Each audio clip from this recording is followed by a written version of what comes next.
जय हिंद दोस्तों, आज के इस वीडियो पे आपके सामने यहाँ पर देख सकते हैं बायोलॉजी का एक काफ़ी ज़्यादा इम्पॉर्टेंट क्वेश्चन पेपर है जो कि 2024 बोर्ड एग्जाम के लिए काफ़ी महत्वपूर्ण आपका होने वाला है।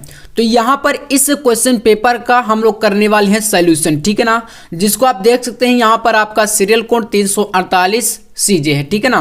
तो अब इसको हम लोग यहाँ पर करेंगे आपकी कॉपी पर, यहाँ पर दी गई जो कॉपी है देख सकते हैं, इस पर सॉल्यूशन करेंगे। कैसे इसके क्वेश्चन है, किस प्रकार से बोर्ड एग्जाम में कॉपी को आपको लिख कर आना है, तो ये वीडियो काफ़ी इंपॉर्टेंट होने वाला है आपके लिए, ठीक है। तो चलिए शुरू करते हैं। सबसे पहले यहाँ पर आप देखेंगे ऑब्जेक्टिव क्वेश्चन, ठीक है। तो अब यहां पर देखिए ऑब्जेक्टिव क्वेश्चन में जैसे पहला क्वेश्चन दिया गया है कि बैक्टीरिया द्वारा किण्वित फूले आटे का उभरा हुआ रूप कौन सी गैस बनने के कारण होता है।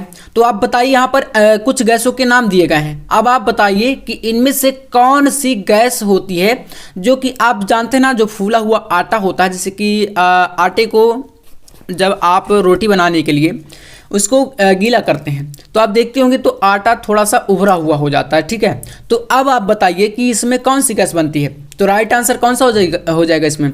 तो जितने भी स्टूडेंट यहाँ पर कार्बन डाइऑक्साइड CO2 लगाने वाले हैं तो बिल्कुल आपका सही होगा, इसमें आपका CO2 ही सही होगा, ठीक है ना, यही गैस होती है। तो पहले का आपका यहाँ पर सेकंड ऑप्शन सही हो जाएगा, ठीक है। तो चलिए किस प्रकार से आपको लिखना है इनका पूरा क्वेश्चन का आंसर। तो इसका आपका यहाँ पर देख सकते हैं आप लोग, यहाँ पर इसका जो है फर्स्ट का सेकंड ऑप्शन सही हो जाएगा, ठीक है ना, CO2। इसके बाद अगला क्वेश्चन देखिए, यहाँ पर क्वेश्चन कह रहा है कि किसने पुष्टि की कि DNA एक आनुवांशिक पदार्थ है। आपको मैंने बताया कि DNA एक आनुवांशिक पदार्थ है, इसको किसने प्रूफ किया था।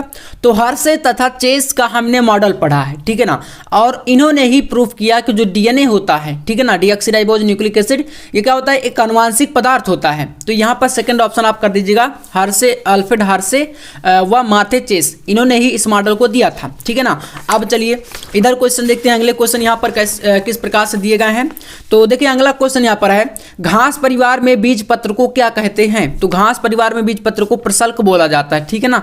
तो प्रसल्क यहाँ पर पहला ऑप्शन सही है, तो इसका आपका यहाँ पर क्या हो जाएगा, फर्स्ट ऑप्शन, ठीक है ना। इसके बाद देखिए अगला क्वेश्चन, क्रोमोसोमीय यानी कि गुणसूत्रीय विकार का उदाहरण। तो क्रोमोसोमीय यानी गुणसूत्रीय विकार का उदाहरण होता है टर्नर सिंड्रोम, ठीक है ना, क्योंकि इसमें क्या होता है, जो गुणसूत्रों की संख्या होती है, एक होता है टर्नर सिंड्रोम, एक होता है क्लाइनफेल्टर, है ना।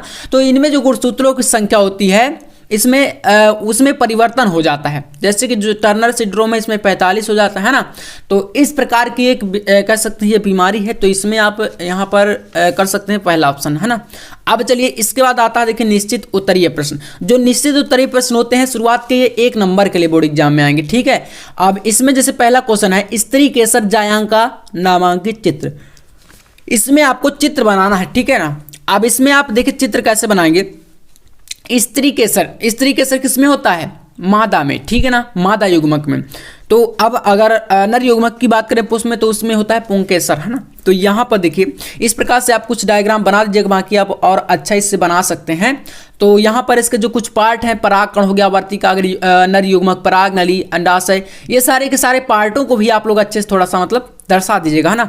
तो मैंने यहाँ पर आपको थोड़ा सा दर्शाने की जो है आपके लिए प्रयास किया है, लेकिन आप और अच्छा इससे थोड़ा सा बनाइएगा। आपको मैं एक वीडियो ला दूंगा जिसमें टोटल पूरी बुक के आपके जितने भी इंपॉर्टेंट डायग्राम हैं, सारे डायग्राम को आपको मैं उसी जो है वीडियो में प्रोवाइड करा दूंगा। तो आप जल्दी से जो है सब्सक्राइब कर लीजिएगा, ताकि मतलब एक भी वीडियो मिस ना हो, और इसी प्रकार से लगातार आपके लिए मैं हर एक प्रकार के क्वेश्चन लाता रहूंगा। चलिए इसके बाद देखिए यहाँ पर अब ये तो समाप्त हो गए यहाँ से आपके, देखिए अब इसके बाद अगला क्वेश्चन देखिए यहाँ पर है, नाइट्रोजन स्थिरीकरण करने वाले 2 सूक्ष्म जीवों के नाम।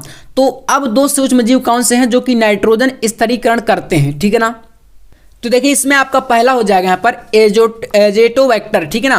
पहला सूक्ष्म जीव है एजोटोबैक्टर, दूसरा है आपका साइनोबैक्टीरिया, ठीक है, यही 2 सूक्ष्म जीव होते हैं। इसके बाद अगला क्वेश्चन कह रहा है कि विषम युग्मता क्या होती है। एक नंबर वाले क्वेश्चन है, जितना लिख रहा हूं आपको ऐसे ही लिख देना है, ठीक है ना। तो विषम युग्मता को देखिए यहाँ पर आप लिखेंगे कि मादा द्वारा 2 अलग अलग प्रकार के युग्मक उत्पन्न करने की क्रिया को, ठीक है ना, किसके द्वारा, मादा के द्वारा। अलग अलग प्रकार के दो विषम मतलब युग्मक जो उत्पन्न होते हैं उनको जो है कहते हैं, ये जो प्रक्रिया होती है, पूरी प्रोसेस होता है, इसी प्रोसेस को बोलते हैं विषम युग्मता, ठीक है ना। या किसी गुण के लिए एक जीव के दो एलील यानी कि दोनों एलील जो होते हैं असमान होने की स्थिति को भी विषम युग्मता बोलते हैं। जैसे मैंने आपको मेंडल के नियम जरूर पढ़ाए हैं, ठीक है ना। अब आपने इसमें देखा था, जैसे कि हम देखे थे कि आप कैपिटल टी या कैपिटल टी लेते हैं जब, जैसे कि ये होते हैं आपके समयुग्मनज, ठीक है ना, क्योंकि इसमें ये दोनों एलील क्या है, समान है, कैपिटल टी है और एक कैपिटल टी। और अगर आप एक इसमें कैपिटल टी और एक स्मॉल टी लेते हैं तो फिर क्या हो जाता है, ये विषम युग्मी हो जाते हैं, ठीक है ना, विषम युग्मी। तो इस प्रकार से अब यहाँ पर ही आप मान लीजिए स्मॉल टी दोनों ले लें तो ये आपके समयुग्मी कहलाएंगे। ऐसे ही होता है यहाँ पर विषम युग्मता या समयुग्मता। इसके बाद देखिए अगला क्वेश्चन, यहाँ पर है क्वेश्चन कि जैव वैद्युत कण संचलन या इलेक्ट्रोफोरेसिस क्या होता है, ठीक है ना। आपको ये बताना इलेक्ट्रोफोरेसिस क्या है। चलिए यहाँ पर आप लिखेंगे घ का आंसर, देखिएगा वैद्युत क्षेत्र के प्रभाव से कोलाइडी कणों की गति या अभिगमन वैद्युत कण संचालन कहलाता है, ठीक है। और वैद्युत कण संचालन एक ऐसी प्रक्रिया है जो आकार के आधार पर अणुओं की छंटाई को सक्षम बनाती है। देखिए वैद्युत कण संचालन मतलब कि आप समझ सकते हैं थोड़ा सा ये कोलाइडी कणों से रिलेटेड है, ठीक है ना। शुरू से एक बार फिर समझ सकते हैं कि वैद्युत क्षेत्र के प्रभाव से कोलाइडी कणों की गति या अभिगमन, ठीक है ना, वैद्युत कण संचालन कहलाता है। और वैद्युत कण संचालन एक ऐसी प्रक्रिया होती है, प्रोसेस होता है जो आकार के आधार पर अणुओं की छंटाई को सक्षम बनाती है, ठीक है ना, ये हो जाएगा। इसके बाद अगला क्वेश्चन यहाँ पर आपके सामने है, एक आनुवांशिकता रूपांतरित पौधे का नाम बताइए। तो इसका आप लिख देंगे आनुवांशिकता रूपांतरित पौधा फसल जो है सुनहरा धान होता है, गोल्डन राइस, ठीक है। यह विटामिन ए से भरपूर होता है और पौष्टिकता भी इसमें बहुत ज़्यादा होती है, ठीक है। तो यहाँ पर ये टोटल हमने इस जो है निश्चित तरीके 5 क्वेश्चन आपके पूरे सॉल्व कर लिए हैं, ठीक है ना। ऐसे ही बोर्ड एग्जाम में सारे क्वेश्चन आपके आएंगे, इसी प्रकार से पूरा पैटर्न आपका रहेगा और आपको सॉल्व भी इसी प्रकार से करके आना है, ठीक है ना। चलिए अब हम लोग देखेंगे यहाँ पर अति लघुत्तरीय प्रश्नों को। यहाँ से स्टार्ट होगा आपका अति लघुत्तरीय प्रश्न, और जबकि देख सकते हैं यहाँ पर आपका पहला क्वेश्चन, जैव विविधता की क्षति के 2 प्रमुख कारण बताइए, ठीक है ना, जैव विविधता क्षति। तो यहाँ पर आपको देखिए लिखना है इसके फर्स्ट में, इसके जैव विविधता क्षति के क्या कारण हैं। जैसे कि पहला एक कारण हो सकता है जैव विविधता क्षति का पर्यावरण प्रदूषण के कारण, ठीक है ना। दूसरा आपका हो सकता है प्राकृतिक पर्यावास का विनाश। एंड थर्ड आपको लिख देना है जैविक आक्रमण एवं सह विलोपन, ठीक है ना। तो ये कुछ रीजन है जैव विविधता क्षति के, ठीक है ना। चलिए इसके बाद यहाँ पर अगला क्वेश्चन देखेंगे हम लोग। तो इसमें कहा गया परजीवी जंतुओं पर उदाहरण सहित संक्षिप्त टिप्पणी दीजिए या लिखिए, ठीक है ना। परजीवी जंतु, देखिए इसका आंसर आप क्या देंगे कि वे जीव, ठीक है ना, ऐसे जीव जो किसी अन्य जीव पर आश्रित यानी कि भोजन या आवास के लिए दूसरे पर आश्रित होते हैं, ठीक है ना, उनको बोलते हैं परजीवी जंतु। जैसे यहाँ पर आपके सामने जोंक, एंट, अमीबा, फीताकृमि आदि, ठीक है ना। मोलस्का समूह के जंतुओं के कवचों पर बहुधा अन्य जंतु रहने लगते हैं। मतलब कि समझ सकते हैं ना, ऐसे भी जंतु होते हैं जिनके ऊपर जो है काफी सारे जंतु रहने लगे, वो हो जाता है क्या यहाँ पर परजीवी, ठीक है ना। तो इसको कर लीजिएगा। बाकी चलिए अगला देखते हैं। नेक्स्ट यहाँ पर क्वेश्चन है कि ऐसे सूक्ष्म जीव से प्राप्त होने वाले 2 अम्ल बताइए। तो सूक्ष्म जीव से कौन कौन से अम्ल मिलते हैं। तो पहला आपका लैक्टिक एसिड होता है और दूसरा होता है सिट्रिक एसिड, ठीक है ना, ये 2 अम्ल हैं। इसके बाद अगला क्वेश्चन यहाँ पर आपके सामने देख सकते हैं, कहा गया है परागकण क्या है और इसका नामांकित चित्र बनाइए। परागकण का चित्र बनाना है यहाँ पर, ठीक है। तो यहाँ पर आप देखिए इसको लिखेंगे, क्या लिखना है आपको यहाँ पर थोड़ा समझिएगा। परागकण द्वारा उत्पादित नर युग्मक अंडाशय की अन्नकोशिका यानी मादा युग्मक, ठीक है ना, इसको बोलेंगे अन्नकोशिका मतलब मादा युग्मक से संलयित हो जाता है और जनन कोशिकाओं के इस युग्मन तथा निषेचन से युग्मनज बनता है, ठीक है, और जिसमें नए पौधे विकसित होने की क्षमता होती है। अतः परागकणों को पुंकेसर से वर्तिकाग्र तक स्थानांतरण या परागण की आवश्यकता होती है। ये देखिए यहाँ पर आपके सामने इसका एक डायग्राम है, इस प्रकार से चित्र को आप बना सकते हैं किसका, परागकण का। इसमें कुछ देखिए पार्ट है, वैसे मैंने देखिए प्रयास किया है ना, ये पंखुड़ियाँ आप जैसे देख सकते हैं इसका, और यहाँ पर ये इसका बीज का पार्ट हो गया। बाकी इनके नाम आप लोग जरूर दे दीजिएगा, जैसे बीजांड हो गया, ठीक है ना। ये बाह्य दल आपका जो पुष्प का बाहरी पार्ट होता है, ठीक है ना, जिसमें ये सारी की सारी चीजें बंधी रहती हैं। पंखुड़ियाँ तो हो गई, तंतु आपका यहाँ पर हो गया, ठीक है ना, इसके पुष्प के जो बीज पार्ट में रहता है। वर्तिका अगर ये वाला पार्ट हो गया है ना, ऐसे करके इनको क्या करना है, पूरा आप लोग अच्छे से जो है नाम दे दीजिएगा। ये होता है आपका इसका परागकण। इसके बाद देखिए यहाँ पर है अनुलेखन इकाई के मुख्य भागों के नाम बताइए। अनुलेखन इकाई, ठीक है, तो यहाँ पर इसका आंसर हो जाएगा डीएनए के टेम्पलेट के रूप में उपयोग करके आरएनए का निर्माण किया जाता है और इस प्रक्रिया को अनुलेखन या ट्रांसक्रिप्शन कहते हैं, ठीक है ना। तो ये हो जाता है अनुलेखन इकाई। इसके बाद आपका यहां से आता है लघु उत्तरीय प्रश्न, ठीक है, जो कि आपका 2 नंबर वाला है, ठीक है ना, मतलब ये 3 नंबर वाले क्वेश्चन होंगे आपके। तो लघु उत्तरीय प्रश्नों में आपको ध्यान क्या देना, चलिए जानते हैं। पहला क्वेश्चन जैसे कह रहा है कि बीज क्या है और किसी एक बीज की संरचना का वर्णन करिए। बीज आप लोग जानते हैं ना, तो यहां पर का नंबर डाल के आप लिखेंगे कि बीज एक ऐसी जीवित पौधे का वह भाग है जो अंत में प्राप्त होता है तथा उसके पुनः प्रयोग से उसकी गुणवत्ता का पौधा पुनः प्राप्त किया जा सकता है और घर में रखा अन्य बीज की श्रेणी में तभी आ सकता है जब वह उच्च गुणवत्ता एवं मानक के रूप में हो। यानी कि आप देखते होंगे जैसे गेहूं को ले लीजिए या किसी भी आप लोग अन्य को ले लीजिए, उसका बीज आप लोग घर से क्यों नहीं लेते हैं, हमेशा मार्केट से आता है बीज। इसका क्या रीजन है? क्योंकि अगर आप देखेंगे तो जो मार्केट से बीज आएगा उसकी जो पैदावार होगी वो थोड़ा ज़्यादा हो जाती है और जो घर में रखा रहता है उसमें थोड़ा पैदावार कम होती है। तो ऐसा क्यों होता है? क्योंकि उसकी गुणवत्ता में प्रभाव पड़ जाता है। गुणवत्ता जो है ना, जो मार्केट से आता है उसका अलग ही मतलब लेवल का होता है। सारी चीज़ें उसमें चेक करके हर प्रकार से उसको मतलब अच्छा किया जाता है, ठीक है। तो इसका हो जाएगा और बाकी आप संरचना देख सकते हैं, यहाँ पर इस प्रकार से बना दीजिएगा। यहाँ पर बीज है इस प्रकार से कुछ, और ये बाहरी आवरण होता है ना, बाहरी आवरण हो जाएगा, अंदर आपका भ्रूण होगा, इसमें बीज नाभि हो जाएगा, बीज का पार्ट, यहाँ पर भ्रूणपोष हो जाता है और बीज पत्र मूलांकुर हो जाएगा, ये इसका साइड वाला पार्ट। तो ऐसे करके आप इसको पूरा मतलब बना दीजिएगा, है ना। तो ये आपका हो जाएगा बीज।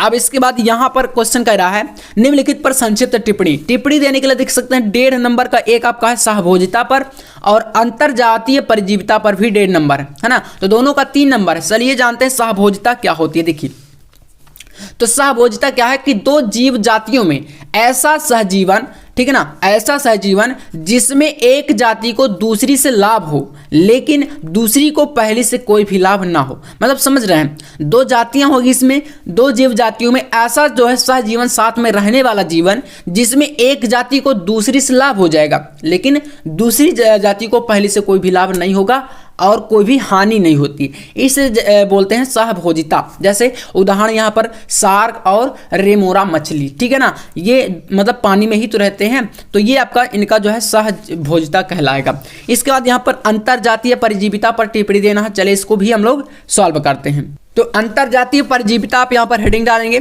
फिर यहाँ पर आपको लिखना है कि परजीविता प्रकृति में पाए जाने वाले स्वाभाविक सहवास में से एक है, ठीक है ना, जिसके द्वारा एक जीव दूसरे के साथ अतिथि और परपोषी यानी होस्ट का संबंध स्थापित करके उसके शरीर से भोजन प्राप्त करता है, ठीक है ना। इसको बोलेंगे अंतरजातीय परजीविता, है ना। चलिए इसके बाद अगला क्वेश्चन देखिए, मेंडल कौन थे, उनके वंशागत नियमों के नाम लिखिए। मेंडल कौन थे, तो यहाँ पर बताएंगे 1 नंबर और उनके नियमों को जब बताएंगे 2 नंबर। तो यहाँ पर देखिएगा मेंडल ने अपने एक संकरण, मेंडल कौन थे, तो एक वैज्ञानिक थे, ठीक है ना, उन्होंने वंशागति का जो सिद्धांत है वो प्रतिपादित किया था।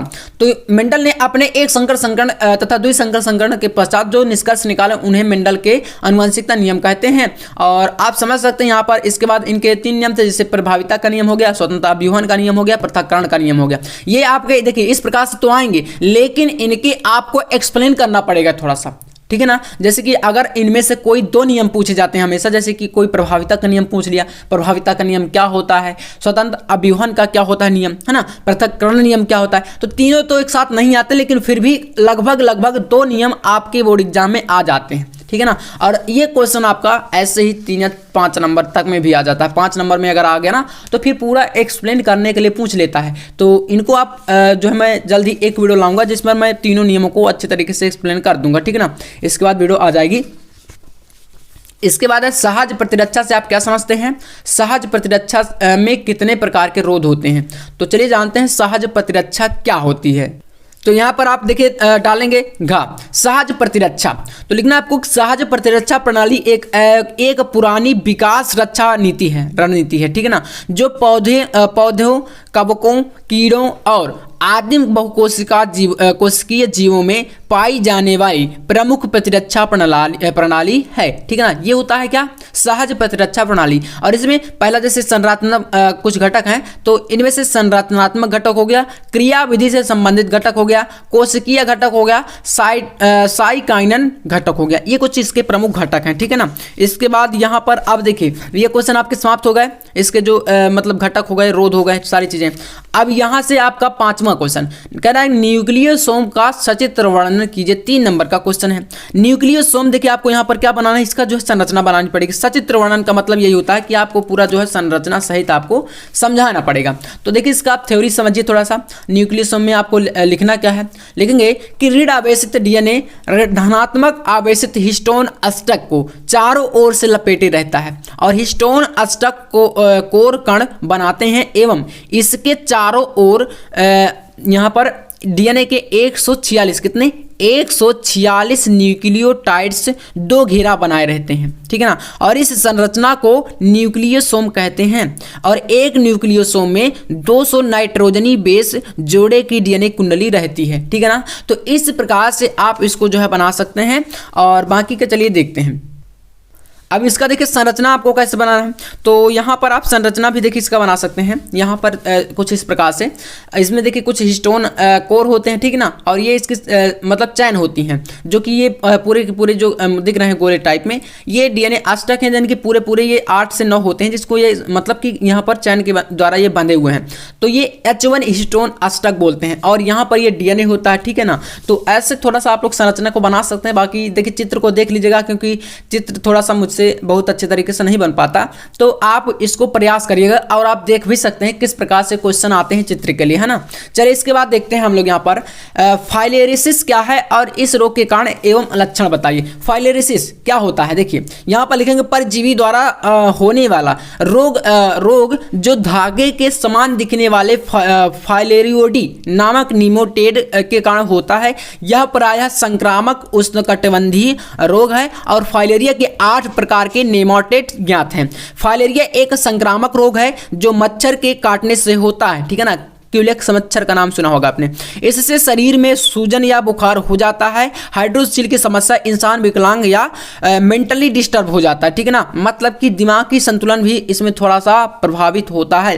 बाकी का यहाँ पर क्यूलेक्स मच्छर के काटने से ये होता है और इसको एक रोग का नाम दिया गया है जिसको बोलते हैं हाथी पाँव, ठीक है ना। तो ये हो जाता है। इसमें आप लोग फाइलेरिसिस आएगा तो आपको फाइलेरिया के बारे में सारा कुछ लिख देना है, ठीक है ना। अब इसके बाद देखिए यहाँ पर आपको क्या बताना है, यहाँ पर बायो प्रतिबंधन एंजाइम, यह कितने प्रकार के होते हैं चर्चा कीजिए। प्रतिबंधन एंजाइम क्या होता है, तो देखिए यहाँ पर प्रतिबंधन एंजाइम क्या होता है, इसको हम लोग यहाँ पर रेस्ट्रिक्शन एंजाइम भी बोल सकते हैं। ये क्या करता है, डीएनए अणुओं को जो है काटता है। जैसे डीएनए खंड को जो है तोड़ देता है, काटता है। तो इसमें अगर हम लिखें इसका आंसर तो लिख सकते हैं कि प्रतिबंध एंजाइम एक प्रकार का प्रोटीन है। क्या होता है, प्रोटीन होता है जो डीएनए अणु के आकार को निर्धारित करता है।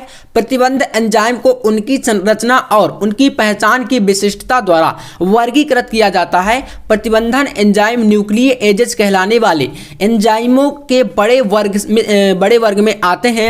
एक्सोन्यूक्लियस 2 प्रकार के होते हैं एवं एंडोन्यूक्लियस एक्सोन्यूक्लियस के यहाँ पर डीएनए के सिरों से न्यूक्लियोटाइड को अलग करते हैं। देखिए यहाँ पर मैं आपको डायरेक्ट बताता हूँ, जो एंडोन्यूक्लियस होता है डीएनए के अणु को खंडों में तोड़ देता है। और इसी में अगर बात करें जो आपका एक्सोन्यूक्लियस, ये भी आपका इसी में काटने का काम करता है। और अगर कभी पूछ ले क्वेश्चन कि डीएनए खंडों को कौन जोड़ता है, तो जोड़ने का काम करेगा आपका लाइगेज, ठीक है। तो याद रखना है आपको बहुत अच्छे तरीके से। इसके बाद देखिए क्वेश्चन है आपका यहाँ पर बायोरिएक्टर का सचित्र वर्णन करिए। तो चित्र यार आप लोग बना लीजिएगा, बाकी मैं आपको देखिए दिखा रहा हूं। बायोरिएक्टर होता क्या, थोड़ा समझ लीजिए। देखिए बायोरिएक्टर एक बर्तन के समान एक संरचना होती है जिसमें सूक्ष्म जीव, ठीक है ना, सूक्ष्म जीवों, पौधों, जंतुओं एवं मानव कोशिकाओं का उपयोग करते हुए कच्चे माल को जैव रूप में विशिष्ट उत्पादन व्यष्टि एंजाइमों आदि में परिवर्तित किया जाता है। ठीक है ना, तो इसको आप समझ लीजिएगा, थोड़ा सा संरचना बना लेना, क्योंकि 3 नंबर का है तो चित्र तो बनाना पड़ेगा, है ना, जब इस प्रकार का क्वेश्चन आएगा।